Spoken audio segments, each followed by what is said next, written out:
So there's going to be no Overwatch League games for a bit because the Summer Showdown just passed, the Defiant played well, and now they have some time off. So this week we're going to have some fan-submitted gameplay for KARQ'S reviews. Let's get started.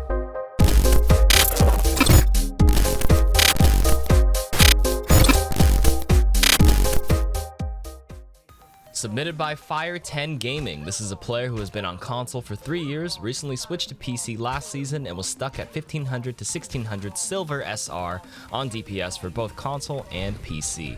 Let's see what we can do to help out. The spectator replay system here has a bug where the Widow scope keeps the gun showing, so just try to ignore that. Now, on Widow, your goal is to be on an angle or sightline that the enemy is unaware of until it's too late. Coming out of the top right here is fine, but after a few shots, you should be changing angles.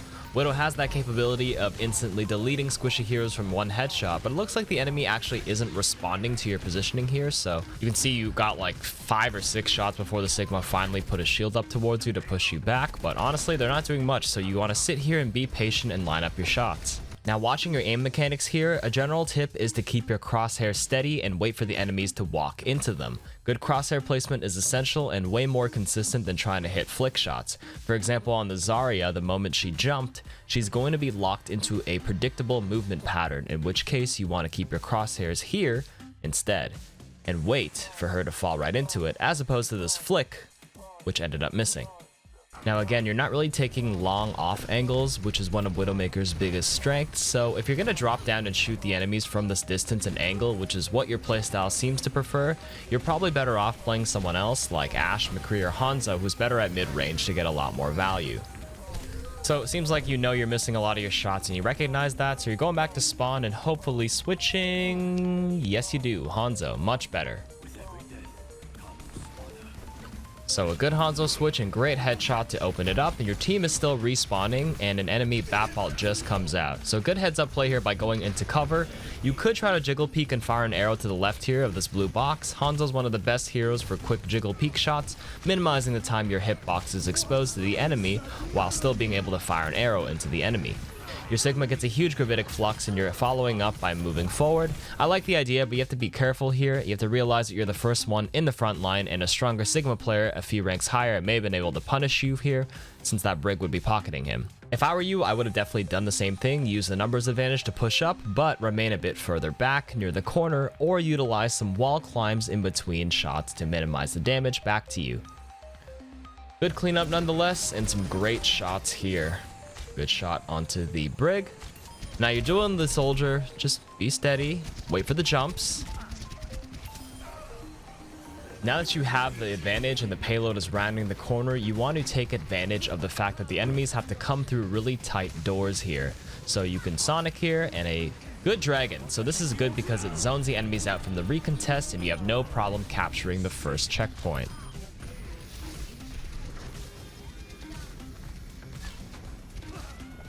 At this point, you're just catching any staggers, so good stuff all around. Your team's just moving up, trying to finish off the Zarya. Now you're heading into their spawn, seeing if you can finish off the last person, which is a soldier who's sprinting off in the distance. We can see him on the spectator since we see through walls, but obviously Fire10 Gaming couldn't see him at the time, but he knew that he was there. Your team finishes off the soldier, very nice. Their Sigma drops in front of you. He's using his eat. Finish the shot on the Baptiste, so good stuff. Still pushing staggers. I can't believe the enemy team isn't regrouping. They've got to back out immediately. Now at this point, your Diva fires a Diva bomb. Boom. 2 more kills.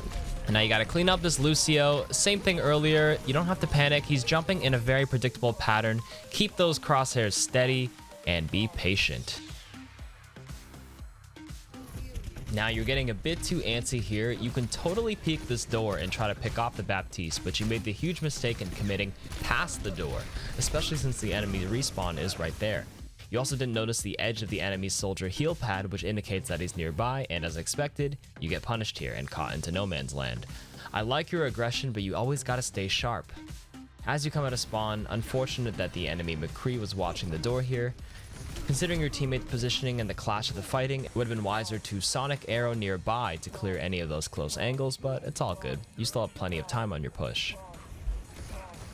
So after you respawn, your Junkrat has a Rip Tower going and it forces the enemy to panic, and they're going to be caught turning around as you come out, leaving you some easy shots to push forward.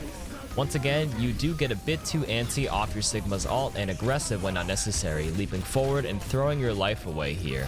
I know you got some kills, but just remember, you don't have any fall-off damage and you're still at close range. And as you die, you can totally see how your team is still a few too many steps behind you.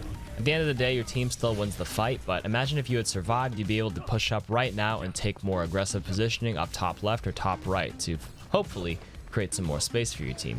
Regardless, you come back out, there's an enemy BAP window, so you're chilling, putting in some storm arrows, shooting some shots from the back, and eventually a sonic arrow to get some information.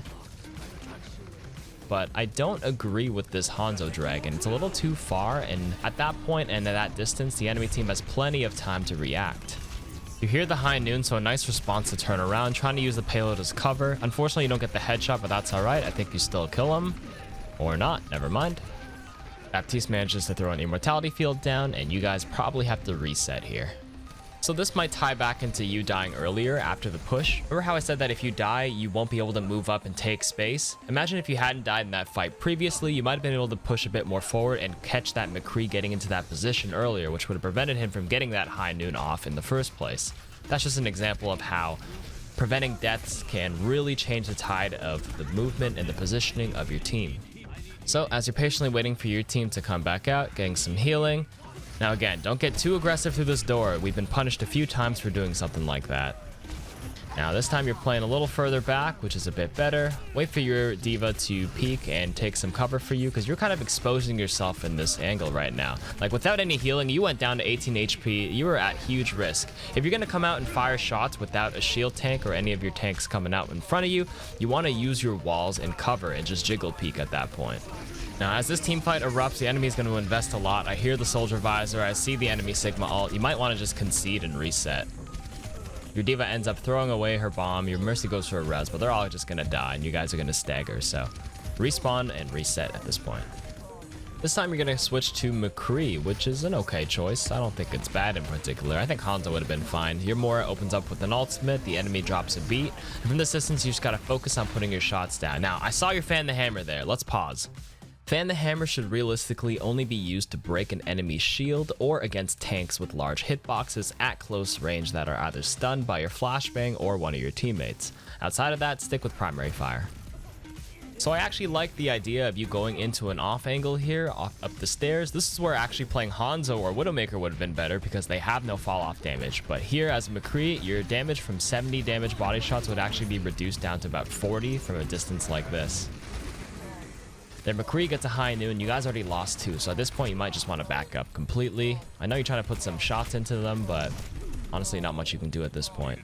You don't get any healing. You might as well roll back. There you go. Wait for your heals. Shoot the Zarya. Oh, never mind, you're dead. In hindsight, you might have been able to go back, not from that part, but like down the stairs back to where you came from. There's a little mini health pack in that room. You could just chill there and wait for your heals. But all in all, a reset was necessary anyways. So you're going to switch to Reaper here. I'm okay with this choice. It's not bad. Reaper is also a very sneaky hero. He can actually go on very, very strong flanks using the Shadow Step, which is really quiet now. Now, be careful of using your Wraith Form like this. Wraith Form is such a powerful ability that allows you to escape a lot of sticky situations, and you used it just for speed there.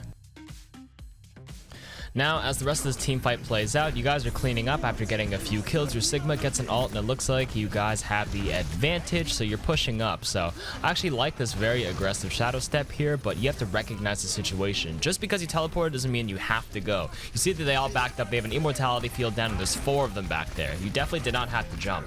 Just accept that you took that top ground positioning, but just be patient. Wait for your next Shadow Step, and then maybe teleport behind them afterwards instead of just throwing your life away once again. Now, as you respawn, there's only like 10 seconds left and 3 of your teammates died in the kill feed, so this is pretty much over. So I'm going to give you the summary of what I took away from your gameplay. Number 1, over-aggression. There were plenty of times where I liked the idea of you being aggressive, but there's a fine line between aggression and just throwing yourself into the enemy to die. You have to be calculated with your aggression and be patient. Number 2, aim. Your aim felt a bit unrefined. The best tip to help you improve your aim is to be patient with the crosshair placement rather than trying for flicks. Read the enemy movement patterns, and once you see them jump, line up the shots. Number 3, angles. When playing the Hanzo or a Widow like you were earlier, these guys don't have any fall-off damage, so being on an off angle from a distance is actually very powerful, which I didn't see you do much of until you played Mccree, but in that moment you were Mccree and not Hanzo or Widow, which are the heroes that are better suited for a position like that. Hopefully with these 3 takeaway points, you'll be able to apply these to your next games, Fire 10 Gaming, and climb up to gold. And that's it for this week. Be sure to subscribe to the channel up here and watch the other episodes of the series down here.